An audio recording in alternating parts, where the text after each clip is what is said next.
আসসালামু আলাইকুম।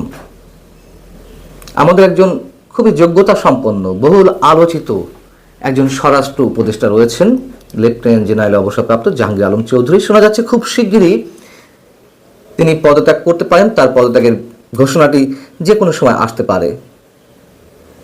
আবার তার জায়গাতে কে আসতে পারেন, নতুন স্বরাষ্ট্র উপদেষ্টা হিসেবে আমরা কার মুখ দেখতে পারি? আর এক বিতর্কিত উপদেষ্টা, আমাদের জাতীয় নিরাপত্তা উপদেষ্টা ডক্টর খলিলুর রহমানকে বাড়তি এই দায়িত্ব দেওয়া হতে পারে, অর্থাৎ নতুন স্বরাষ্ট্র উপদেষ্টা হিসেবে তিনি আসতে যাচ্ছেন এমনটি শোনা যাচ্ছে। এবং একই সঙ্গে জাহাঙ্গীর আলম চৌধুরী সাহেবকে কৃষি মন্ত্রণালয়ের দায়িত্ব দেওয়া হতে পারে। পাশাপাশি প্রধান উপদেষ্টা বিশেষ সহকারী খুদাবাক্স চৌধুরীকেও তার পদ থেকে সরিয়ে দেওয়া হতে পারে খুব শীঘ্রই, এমন সব ঘোষণা আসতে যাচ্ছে সরকারের পক্ষ থেকে। প্রশ্ন হচ্ছে যে এই যে অথর্ব বহুল আলোচিত সমালোচিত বিতর্কিত স্বরাষ্ট্র উপদেষ্টা মিস্টার জাহাঙ্গীর আলম চৌধুরী, তার পদত্যাগের দাবিটি তো অনেক পুরানো, কেন এত দেরিতে তাকে সরানো হচ্ছে? নিজের পদত্যাগ ঠেকানোর জন্য আমরা দেখলাম যে মাস কয়েক আগে, আরও প্রায় 7-8 মাস আগে, রাত 3টার সময়ও, রাত 3টায় গভীর রাতে নিজের বাসায় সংবাদ সম্মেলন ডেকে নিজের কর্মকাণ্ডে ফিরিস্তি দেন। তারপর একের পর এক অপারেশন পরিচালনা করেন। সেই অপারেশনে কাদেরকে ধরা হয়েছে আমরা জানি। একটা চাঁদাবাজও ধরা হয়নি, একটা খুনি ডাকাতকেও ধরা হয়নি, সব একটি বিশেষ দলের রাজনৈতিক নেতাকর্মীদেরকে ধরা হয়েছে। আবার নতুন করে অপারেশন ডেভিল হান্ট ফেজ 2 ঘোষণা করা হয়েছে, সেখানেও তিনি একই মন্তব্য করা হয়েছেন। আওয়ামী লীগের নেতাকর্মীদের, সন্ত্রাসীদের কারো বিরুদ্ধে মামলা না থাকলেও তাদের সবাইকে ধরা হবে।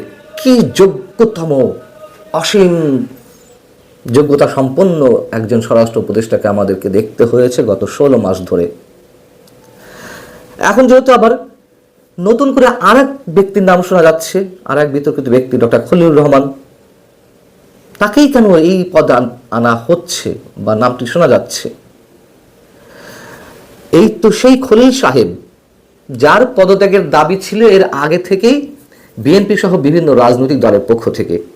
এই খলিল সাহেবকে জাতীয় নিরাপত্তা উপদেষ্টার পদ দেওয়াকে কেন্দ্র করে সেনাবাহিনীর সঙ্গে প্রধান উপদেষ্টারও বেশ খানিকটা দূরত্ব আরও বেড়েছে, সেটিও আমরা জানি। তিনি মার্কিন নাগরিক, মার্কিন পারপাস তিনি সার্ভ করছেন, খুব স্বাভাবিক, মার্কিন স্বার্থ তিনি উদ্ধার করবেন। এই উপদেষ্টা পরিষদে একাধিক ব্যক্তিত্ব রয়েছেন, হাতে গোনা বেশ কয়েকজন ব্যক্তি রয়েছেন মার্কিন নাগরিক, সব বিদেশ থেকে ডেকে এনে এনে বিভিন্ন ধরনের পদবি দেওয়া হয়েছে। মিয়ানমারে করিডোর দেওয়ার ক্ষেত্রে যিনি বেশ সরব ছিলেন, দৌড়ঝাঁপ করছিলেন, এই তো সেই ব্যক্তি ডক্টর খলিলুর রহমান। সেনাবাহিনীর প্রবল আপত্তির মুখে সেই জায়গাটি থেকে সরকার সরে আসতে বাধ্য হয়েছে। সেই খলিলকেই কেন, মিস্টার খলিলকেই কেন স্বরাষ্ট্র উপদেষ্টা দায়িত্ব? এবং আরও উল্লেখ করার মতন বিষয়, তাকে প্রথমে কি করা হলো, প্রধান উপদেষ্টার রোহিঙ্গা বিষয়ক বিশেষ দূত হিসেবে নিয়োগ দেওয়া হলো। তাকে এই পদ দেওয়ার পর থেকে প্রধান উপদেষ্টার প্রেস সচিব মিস্টার শফিকুল আলম থেকে শুরু করে সরকারের পুরো রাষ্ট্রযন্ত্র, প্রশাসন, বিভিন্ন জায়গা থেকে, বিভিন্ন পর্যায় থেকে ডক্টর খলিলের প্রশংসায় পঞ্চমুখ। যে কোনো সময় বাংলাদেশে আশ্রিতদের যে 12-14 লাখ রোহিঙ্গা রয়েছেন, রোহিঙ্গা মানুষরা রয়েছেন, তাদের সবাইকে নাকি মিয়ানমারে ফেরত পাঠিয়ে দেওয়া হবে খুব শিগগিরই। চ্যালেঞ্জ জানিয়ে বলেছিলাম, একজন রোহিঙ্গা মানুষকেও ফেরত দেওয়া সম্ভব না। কেন চ্যালেঞ্জ করেছিলাম?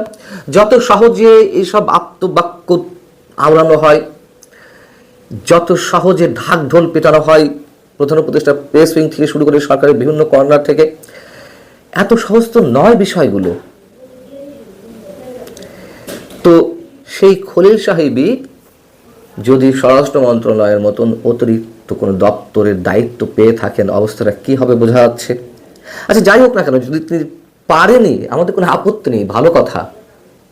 কিন্তু প্রশ্ন হচ্ছে যে আমি মনে করি এই উপদেষ্টা পরিষদে স্বরাষ্ট্র মন্ত্রণালয়ের নিয়ন্ত্রণ করার মতন একজন মাত্র যোগ্য ব্যক্তি রয়েছেন, তিনি অবসরপ্রাপ্ত ব্রিগেডিয়ার জেনারেল সাখাওয়াত হোসেন। এবং এই মুহূর্তের জন্য তিনি অনেক বেশি পারদর্শী। কেন? তিনি নির্বাচন কমিশনার ছিলেন, আবার দেশের নিরাপত্তা বিষয় সম্পর্কেও তার যথেষ্ট জ্ঞান রয়েছে।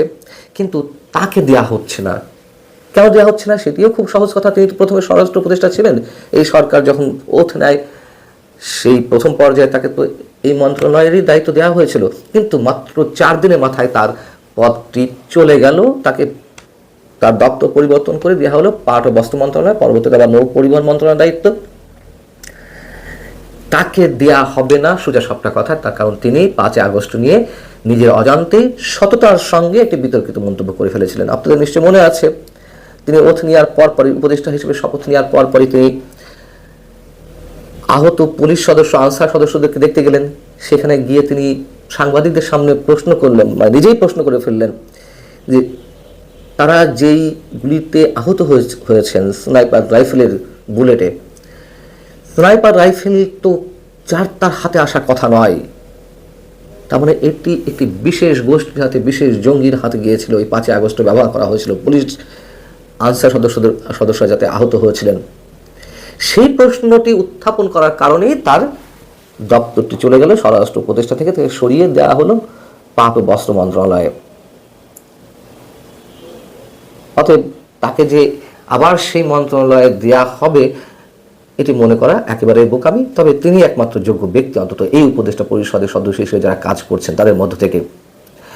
এখন এই যে মিস্টার জাহাঙ্গীর আলম চৌধুরীকে সরানো হচ্ছে, সেটিও বা কোন অবস্থায় সরানো হচ্ছে? মানে এই সরকারের উপরে যখনই একটি বিশেষ গোষ্ঠীর মধ্য থেকে যখনই মব ক্রিয়েট করা হয়েছে অথবা মবের বাইরে যে কোনো দাবি জানানো হয়েছে, তখনই সুরসুর করে দাবিগুলো পূরণ করা হয়েছে। ওসমান হাদি নিহত হওয়ার পর ইনকলাব মঞ্চ থেকে দাবি উঠেছে স্বরাষ্ট্র উপদেষ্টার পদত্যাগের জন্য। যৌক্তিক দাবি, এই দাবিটি যৌক্তিক।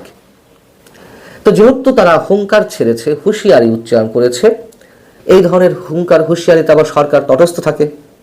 সো খুবই জানা কথা, স্বরাষ্ট্র উপদেষ্টা জেনারেল জাহাঙ্গীর আলম চৌধুরী নিশ্চয়ই তার পদে থাকতে পারছেন না।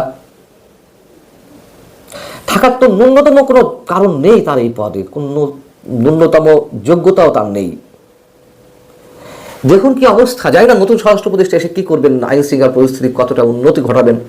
যখন আইন শৃঙ্খলা পরিস্থিতি একেবারে চরম অবনতির দিকে চলে গেছে, অস্ত্র উদ্ধার করতে পারছে না, কি হলো, অস্ত্র উদ্ধার করতে না পেরে অস্ত্রের বদলে মানুষের হাতে হাতে অস্ত্র তুলে দেওয়া হচ্ছে। কেমন? তিনি ঘোষণা দিয়েছেন যে প্রার্থীরা, নির্বাচনে যারা প্রার্থী তারা ইচ্ছা করলে যে কোনো সময় অস্ত্রের লাইসেন্সের জন্য আবেদন করতে পারেন। এর মধ্যে বেশ কয়েকজনকে গানমান দেওয়া হয়েছে। মানে আইন শৃঙ্খলা পরিস্থিতি ঠিক করতে পারবে না, বাট ওই যে জঙ্গিদের মোকাবেলা করার জন্য বা সন্ত্রাসীদের মোকাবেলা করার জন্য নতুন নতুন অস্ত্র তুলে দেওয়া হচ্ছে। কি কার্যক্ষমতা এই ব্যক্তির! এবং এতে করে পাল্টাপাল্টি যে অস্ত্রের প্রতিযোগিতা, সেটি তো শুরু হয়ে গেছে। সেই জায়গা থেকে হয়তো নতুন কোনো কাউকে নিয়োগ দেওয়া যাচ্ছে না উপদেষ্টা পরিষদের সদস্য হিসেবে। যদি সত্যিই নির্বাচন হয় ফেব্রুয়ারিতে, সত্যি, আমি আবার শব্দটা উচ্চারণ করছি, সেটা তো এই 2-2.5 মাসের জন্য হয়তো কেন একজন নতুন উপদেষ্টা নিয়োগ দেওয়া হবে, মানুষের সমালোচনার শিকার হতে পারে সরকার। সেই জায়গা থেকে ডক্টর খলিলকে এই পদে দায়িত্ব দেওয়া হচ্ছে বলে আমরা শুনতে পেরেছি। কিন্তু সেটি করতে গিয়ে আবার না জানি আমাদেরকে কোন ক্রস ফায়ারে পড়তে হয়। ভালো থাকুন সবাই, আল্লাহ হাফেজ।